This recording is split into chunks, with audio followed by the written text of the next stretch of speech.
Honestly, hindi ka naman kasi makukulong yan eh. Okay, pero may iba bang consequence? Like, pwede ba akong mautang na lang ulit sa bago kong SIM card? Makakalusot ka, pwede. Pwede kang makalusot, pero parang liliit ng liliit yung landas mo.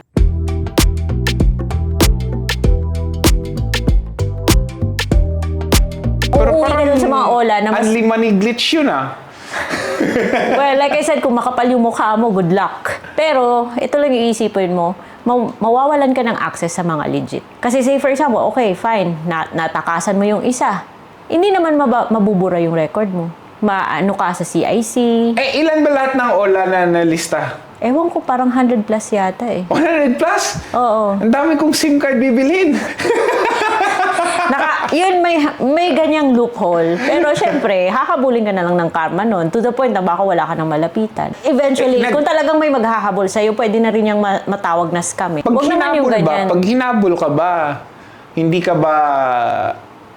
hindi ba nakikita ng banks yun? Maaari. Yung legit banks talaga, yung BPI, Maaari. BDO. Makikita nila. Nakikita ba nila yun? Kasi kapag kung totoong may nag-file sa'yo ng small claims, it's not criminal, but lalabas din sa record mo. But we just established na hindi nila ifa-file yung small claims. Pananakot lang yun, di ba? Pero may CIC naman. Kung yung OLA naman ay reporting sa CIC, makikita ni bank na may OLA kang tinakbuhan, OLA kang hindi binayaran. Ano ba yan si CIC? CIC is Credit Information Corporation. Ito yung hindi alam ng karamihan kasi bago lang to eh, mga 2000 something lang yata. Tapos, it's a government-run body that collects our information as borrowers. So, yung mga SEC registered na mga OLA, dapat automatic nagiging reporting entity na rin sa CIC. Meaning, lahat ng records ng borrowers, kung naging good payer ba tayo, na late or na OD or, well, tumakas, nire-report yan sa CIC. Kung may isang OLA na hindi pa ako na-approve, baka gamitin ko yung pangalan mo.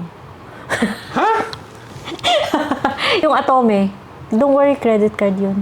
Ano? Hindi talaga ako ma-approve. 3 years na ako. Dati, buy now, pay later siya, tapos naging credit card siya. Pero buy now, pay later, access card pa rin yung style niya. Hindi talaga ako ma-approve. Ang daming nagsasabi na okay siya. Pero legit to ha. Kaya sabi ko, gamitin ko kaya yung pangalan mo. Pwede ba? Pwede ba? Hindi, syempre. Baka tawagan ako. Huwag ka nang mabigla kung bigla na lang kita. Wait, picture muna. Yung ganun.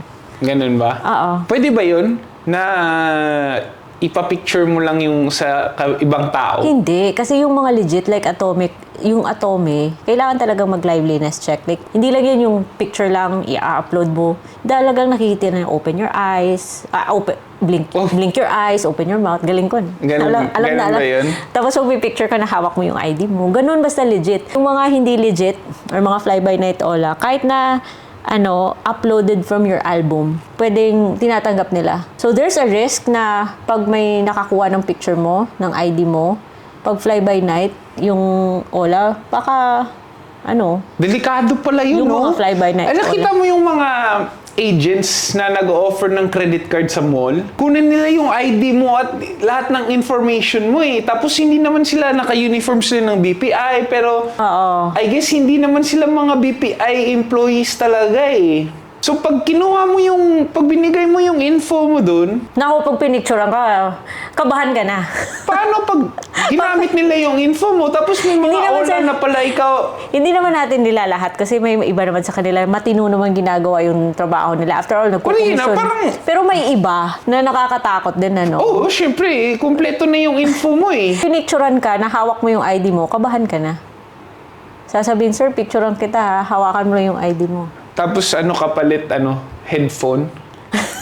May wire pa, hindi ba nga Bluetooth? Or yung electric fan? Kaya yung mga agents na yung mga ng credit card sa mall, kung hindi sila yung talagang employee ng bank, wag na. Linagay niyo sa OLA yung info ko.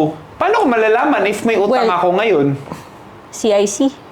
Meron tayong lista app. Tapos, yung lista app kasi, dalawa yung pwede mong i-order dyan eh. Merong CIBI, tapos merong TransUnion. Yung sa CIBI, dun mo makikita usually yung mga list ng OLAs. Ewan ko, I don't know kung bakit ha, pero nag-try kasi ako. Yung TransUnion, mas mahal, parang 600. Bago lang ba yun? Matagal na. Pero yung when listas started, CIBI yung late na nila dinagdag yung TransUnion. At mas mahal si TransUnion, 600, si CIBI minsan pinopromo 199 eh. Ganun ba? Oo. So, pag dinownload mo, parehas din naman sila ng ano, kasi yung meaning ng score na generate nila sa iyo, parang may range naman yan na explaining why ganito ka. High risk ka ba or anong risk level mo, anong score mo, na-explain naman. Pero na-notice ko lang na dun sa CIBI, andun nakalista lahat ng OLA na inutangan mo eh. Kasama yung bangko, may home loan ka ba, may car loan ka So, ba, mas- credit card. Pero yung TransUnion naman, lahat. Mas marami. So, Baka, pwede nating experiment. Tingnan natin kung mag-apply ako sa Atomic, kung ma-approve ba. tapos, sa ano pala, sa TransUnion, makikita mo pala kung, example, umapply ka ng Maya Personal Loan or umapply ka. Andun din sa report mo makikita kung anong inapplyan mo. Ilang beses sila nag-CI sa'yo. Mas comprehensive kasi yung sa TransUnion, kaya mas mahal siya. Okay. So, that's why it is recommended na from time to time, silipin mo talaga yung credit report mo. Oo, baka may hit kang hindi ka nagbayad, no? Kung sakali, pwede kang pwede mo naman yung i-dispute, pero madugo. Paano mo i-dispute yun? Meron silang dispute na email, nasa app na rin mismo. Yun nga lang, syempre, hindi naman yan immediate na nakukuha yung Paano mo ma-prove yun? Pag sinabi nila, may application sila. Yun yung wala pa akong experience. So, Di ba? Parang Oo. ang hirap naman nun. Paano pag nag-home loan ka, tapos na-hit ka pala ng modus na ganyan, tapos nag-home loan ka, marami ka palang utang na hindi binayaran sa dahil OLA. hindi naman utang mo, no? Oh, hindi Pero rin. ito You naman, didn't even know na may ito nga utang ka, lang. di ba? Yung mga sa OLA nga lang, pag hindi naman submitting, dahil hindi naman registered sa CIC, pag hindi nabayaran, parang hindi naman yan lalabas sa record mo. Yun nga lang, papatayin ka niya sa harassment pag hindi mo binayaran. Siguro uubusin yung buong angkan mo sa kakatawag. Well, parang hindi ba nagkakasindikato yung mga ganyan? Kasi parang di ba? Parang may parang there's opportunity to game the system. Di ba? Hindi na ako magre-react dyan kasi taga-review lang ako ng OLA. So, hindi ko I'm alam just yung mga ganun, ha? saying, parang, It's a possibility. We're just That's talking coming about from- it and That's coming from the point of view ng someone na hindi ayaw talagang gumamit ng OLA dahil sa mga ganyang praning eh.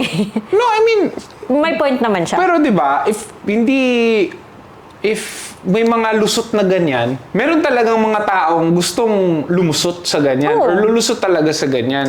Kaya dapat mag-ingat talaga tayo kung saan-saan natin sinasubmit yung personal information natin. Grabe pala, no? Iwasan na lang yung mga fly-by-night. Kung ayaw mo, Oo, kasi ayaw mo mababo yung imagine info mo. Imaginein mo, pag gumawa ako ng app, fly by night, di ba? Eh, baka isipin nila gagawa tayo ng... No, I'm just saying na pag gumawa ka ng app, sabihin mo, tapos may nag-apply sa'yo ng 1,000, 2,000, 10,000 tao, i-decline mo lahat. Kasi hindi ka magpapalabas ng loan. Pero, nag-farm ka lang ng info nila. So, lahat ng info, nasa sa'yo na. Liveliness check, everything. And then you use those paano pag ginamit ng app creator yung 10,000 or how many Sa ibang information, fly-by-night OLA din.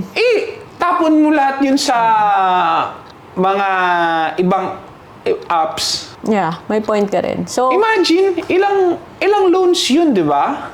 kaya nga, dapat ingat po tayo sa kung saan natin sinasubmit yung information natin. Dapat dun lang tayo sa mga registered sa SEC. Kasi pag ginawa nila yun, pwede tayong pumunta ng mga PNP cybercrime. Pwede ganun. tayong magsumbong. Yun nga lang, madugo. That's why prevention is always better than cure. Kasi mahirap eh. Ang dami. Mag-prepare ka pa ng evidence mo. Totoo naman kasi petty theft nga, hindi mo mapakulong eh. Di ba? Ito pa kaya Labas-pasok sa kulungan. Oo, labas-pasok lang nga sa kulungan eh. Pag minor, wala. Kahit nahuli sa akto, ito online lang. Di ba? Di mo So, alam kung saan yung office eh. The best ngang pwede mong magawa is patulugin lang sa presinto, di ba? So, mas lalong nagiging mahirap ko sa mga sa mga olang fly-by-night.